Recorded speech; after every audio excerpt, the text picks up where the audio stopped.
Hello everybody, my name's Nicola and welcome back to my channel. I blog over at thefrugalcottage.com, all about budgeting, money saving, investing and lots of different things in between. And today's video is all about the dividend income I received during February. Don't forget to like and subscribe and let's get started. So you can see here, this is from last month, so that was January's income, and February's is slightly better actually, which is good.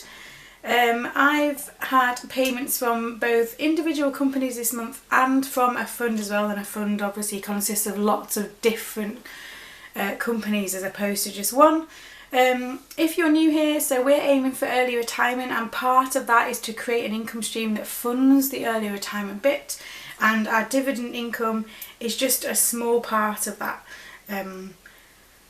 Hopefully we'll have all our mortgage paid off, and then our expenses, kind of our projected expenses, and obviously we can't take into account some things, but our projected expenses in early retirement are actually fairly low as a baseline, so we kind of know what we're aiming for, and I'll leave a link below to the blog post that explains that in more detail.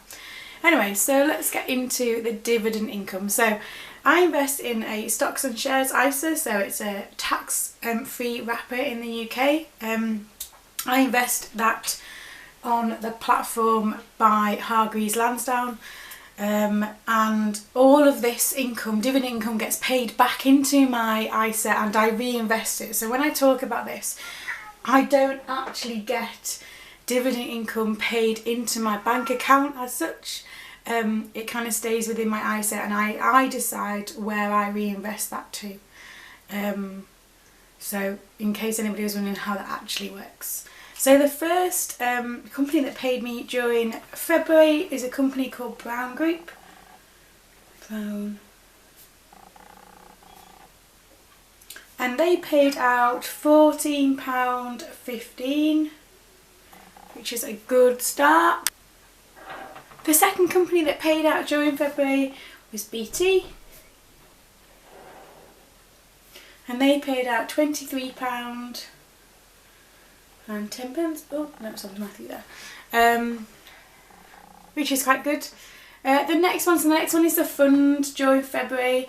So this is Legal and General US Index. And it's there's two different types of funds you can buy. You can either buy the accumulation fund or the income fund. I buy the income version, and this paid out. Okay, so my batteries just went out, so I just had to change those. So as I was saying, so Legal and General US Index paid out £18.59, which is not bad. Again, these are good numbers. And then the final one is Vodafone, which paid out £18.99, and the total for that then there is £74.83. Oh, I can't write 8s or 3s today apparently.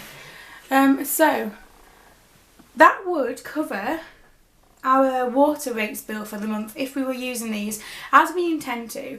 We intend to use the dividend payments that we get to pay our fixed expenses, so things like our council tax, our water rates, our gas and electricity. That's the aim, the overall aim for this, so that we have an income stream that pays for those things without us having to work, basically. And this would pay for our water rates and maybe our TV and broadband. Yeah, maybe it would pay for both of those. Now, like I said before, I don't actually take the income and take it out as such. It stays within my ISA and gets reinvested to kind of keep the momentum going, to keep that snowball rolling, so to speak, and to build on that. And so if we talk about the total for 2020 so far, the total I have received is £135.41 at the end of month number 2. Now, my aim for this year for dividend income is to have £1,600 received. And if I work that out as an average, the average I need to earn over the 12 months is just over £130 a month on average. Now, I've only just reached that in the end of the second month. And you know when you start to think, have I given myself too big a goal here by trying to raise it by that much? I don't know. I quite like to set quite challenging goals. I don't see the point in setting a goal that you know you'll achieve regardless. So we'll see how this goes throughout the year. I do have some kind of very much bigger pay months. So if you watch my December 2019 dividend income video, which I'll link down below, December's payout is much bigger, for example, than this one. So that's the nature of kind of some months will be bigger than others and some months are really little in comparison, and I'm working on evening that out slightly. I had a message on someone, I think it was the blog, I think, about how my portfolio has done in the kind of the last week or the last 2 weeks or so, and I'll be totally honest, yes, it has gone down. Some of them have gone down quite significantly, but then markets kind of all over the world have gone down quite significantly. I have made a couple of purchases, things that I'd kind of been having my eye on, so they're holdings I have already, and I've just been keeping an eye on them because I wanted to top them up a bit, and they went down really low quite quickly, and I have already made a couple of purchases. Now that might seem like that's in too soon, but the saying goes, it's not timing the market, it is time in the market. So basically don't try and wait for the best time, but just be in there. The sooner you get in and get involved and get started, the better. But yes, overall my portfolio has gone down. However, it only has gone down if I intend to sell them, and I don't intend to sell them. These shares that we hold are for the long term. We're talking 10, 20, 30 years. So you only make a loss on these things if you sell them at a loss, so to speak. And historically there have been dips, but then it recovers and goes higher. So yes, it looks a bit scary when I log into my accounts, I'm not going to lie. And when it was the first couple of days where it kind of all went bonkers really quickly, and I logged in and saw the change in the numbers, yes, it did make me think a bit about, you know, am I doing the right thing? Should I stay the course? But then if you step back and look at it from a logical point of view and not an emotional point of view, then this helps this. So when you're looking at the numbers, the dividend income investing strategy is the one I have. It is about staying in, investing when you can, and staying the long term and not being particularly swayed by what happens day to day, although that is very much easier said than done when it is your own money, as I know.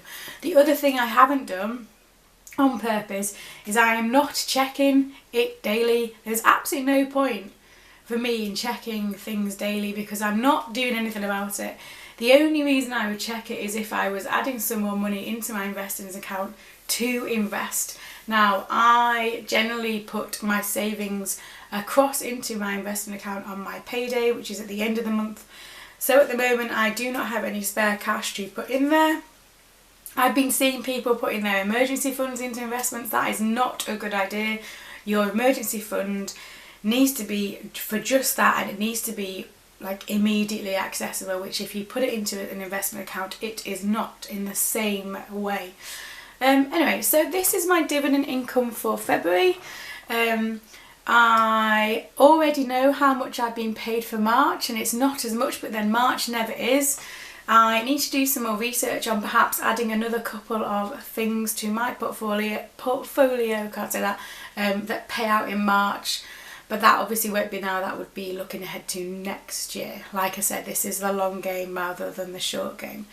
But yeah, the end of the month to £135.41. It's okay, you know. Someone handed you £135 in the street, you would not be, you wouldn't turn that down, would you?